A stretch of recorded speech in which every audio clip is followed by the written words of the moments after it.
Hello student, lesson এডটেকের পক্ষ থেকে আজকের ক্লাসে তোমাদের সবাইকে স্বাগতম জানাচ্ছি। আমি পাশে আছি তোমাদের অপূর্ব স্যার।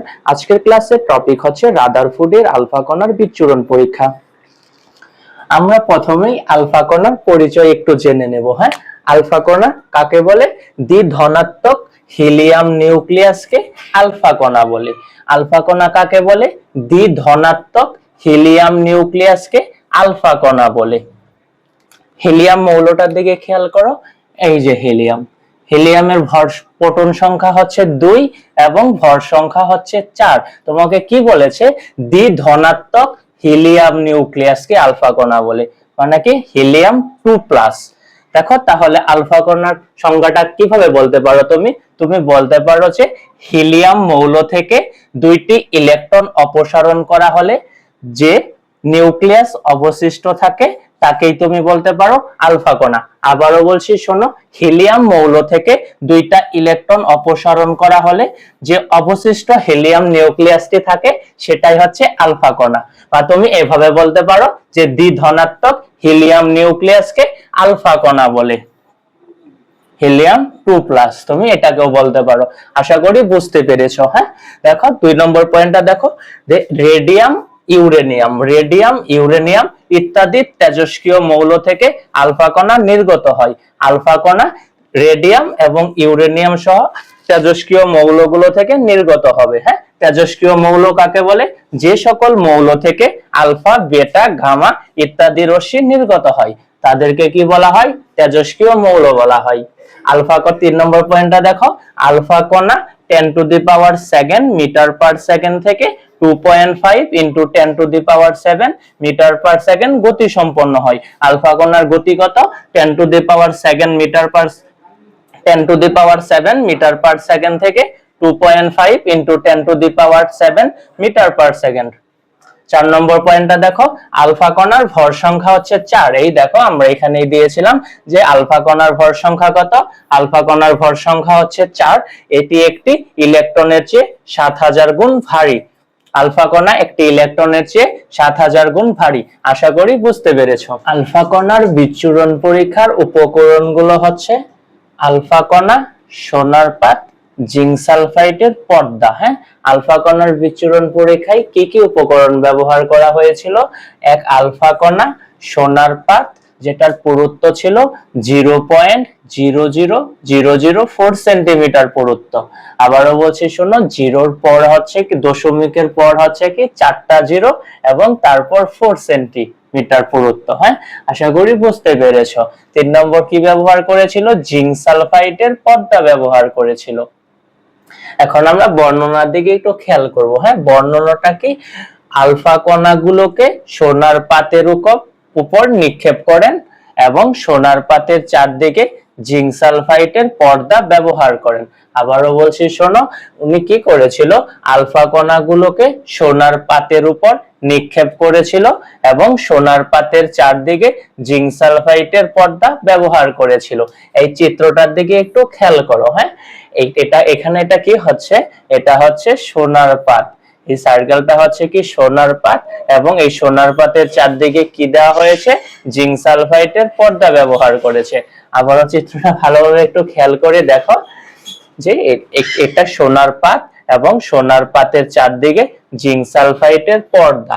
জিঙ্ক সালফাইডের পর্দা অনুপ্রবাহ হিসেবে কাজ করেছিল। উনি যখন আলফা কণাগুলোকে সোনার পাতের উপর নিক্ষেপ করেছিল তখন জিঙ্ক সালফাইডের পর্দায় আলোর উপস্থিতি বোঝা গিয়েছিল। এজন্য বলা হচ্ছে জিঙ্ক সালফাইডের পর্দা অনুপ্রবাহ হিসেবে কাজ করছে। খেয়াল করো, দেখো এখানে আমরা অসংখ্য আলফা কণা দিয়েছি। এই আলফা কণাটা কি করেছে? সোজাসুজি সোনার পাত ভেদ করে চলে গিয়েছিল। দেখো ভালোভাবে খেয়াল করো, এই প্রথম আলফা কণাটা কি করেছে? সোজাসুজি সোনার পাত ভেদ করে চলে গিয়েছে। দেখো এই আলফা কণাটা কি করেছে? এই আলফা কণাটা যখন পরমাণুর সোনার পাতের সেন্টারের দিকে এসেছিল তখন সেটার গতিপথ কিছুটা বেঁকে গিয়েছে।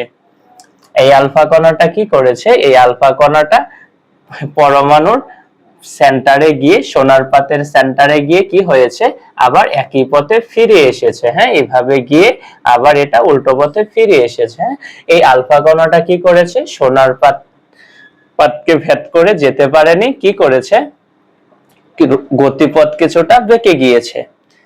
এই আলফা কণা কি করেছে, এটা সোনার পাত ভেদ করে সোজাসুজি চলে গিয়েছে। দেখো এটা থেকে কি কি পর্যবেক্ষণ করেছিল উনি বলেছিল যে 99% আলফা কণা সোনার পাত ভেদ করে সোজাসুজি গমন করে। 99% আলফা কণা কি করে, সোজাসুজি গমন করে। 2 নম্বর পর্যবেক্ষণটা হচ্ছে কি, কয়েকটি আলফা কণার গতিপথ বেঁকে যায়। দেখো যে কিছু সংখ্যক আলফা কণার গতিপথ বেঁকে গিয়েছিল।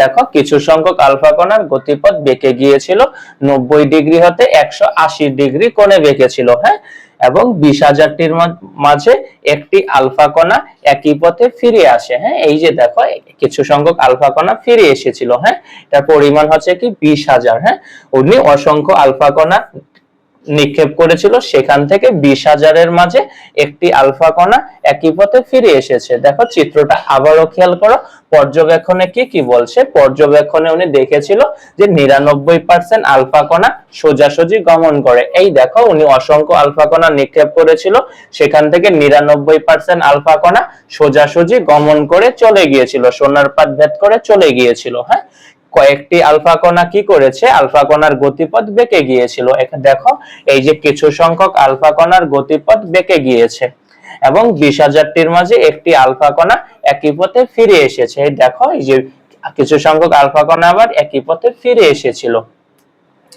আশা করি বুঝতে পেরেছো।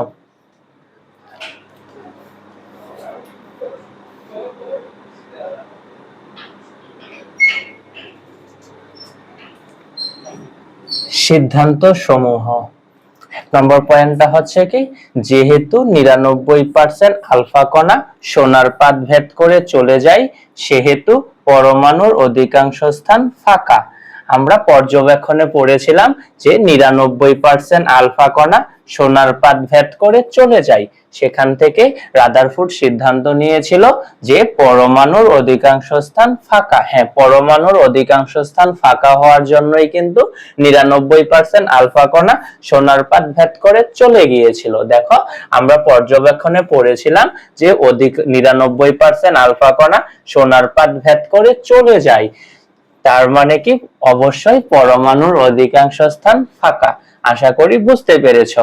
2 নম্বর পয়েন্টটা দেখো, কিছু সংখ্যক আলফা কণার গতিপথ বেঁকে যায়। হ্যাঁ, আমরা পর্যবেক্ষণে পড়ে এসেছিলাম কিছু সংখ্যক আলফা কণার গতিপথ বেঁকে যায়, সেখান থেকে সিদ্ধান্ত নিয়েছিল পরমাণুর কেন্দ্র ধনাত্মক চার্জ বিশিষ্ট।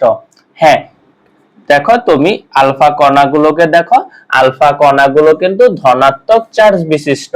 এই পরমাণুর কেন্দ্রটাও অবশ্যই ধনাত্মক চার্জ বিশিষ্ট। এই জন্যই প্লাস প্লাস প্লাস আর প্লাস বিকর্ষণ হয়ে গতিপথটা কি হয়েছে, বেঁকে গিয়েছে আলফা কণার। আবারও বলছি শোনো, আলফা কণাগুলো ধনাত্মক চার্জ বিশিষ্ট, পরমাণুর কেন্দ্র অবশ্যই ধনাত্মক চার্জ বিশিষ্ট।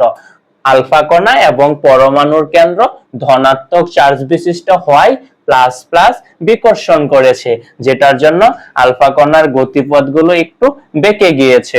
আশা করি বুঝতে পেরেছো।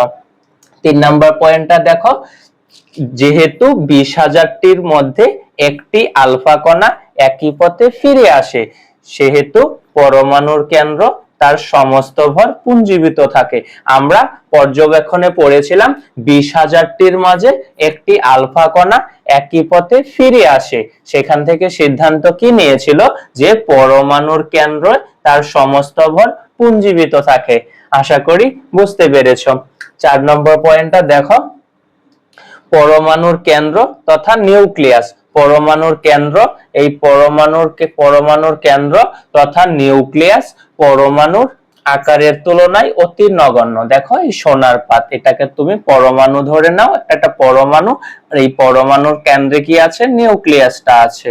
দেখো এই পরমাণুর আকারের তুলনায় নিউক্লিয়াসের আকারটা অতি নগণ্য। যেটা উনি 4 নম্বর পয়েন্টে বলেছে। আবারও বলছি, একটু খেয়াল করো, উনি পর্যবেক্ষণ থেকে কি কি সিদ্ধান্ত নিয়েছিল যে যেহেতু 99% আলফা কণা সোনার পাত ভেদ করে চলে যায়, সেহেতু পরমাণুর অধিকাংশ স্থান ফাঁকা। জি, ও 99% আলফা কণা সোনার পাত ভেদ করে চলে গিয়েছিল, তার মানে অবশ্যই পরমাণুর অধিকাংশ স্থানটা হবে ফাঁকা। কিছু সংখ্যক আলফা কণার গতিপথ বেঁকে গিয়েছিল, তার মানে কি পরমাণুর কেন্দ্র ধনাত্মক চার্জ বিশিষ্ট। 3 নম্বর পয়েন্ট, যেহেতু 20,000টির মধ্যে একটি আলফা কণা একই পথে ফিরে আসে, সেহেতু পরমাণুর কেন্দ্রে তার সমস্ত ভর পুঞ্জীভূত থাকে। এই পরমাণুর কেন্দ্রটাই হচ্ছে কি নিউক্লিয়াস, যেটা 4 নম্বর পয়েন্টে বলেছে। হ্যাঁ, পরমাণুর কেন্দ্র তথা নিউক্লিয়াস পরমাণুর আকারের তুলনায় অতি নগণ্য। আশা করি বুঝতে পেরেছো।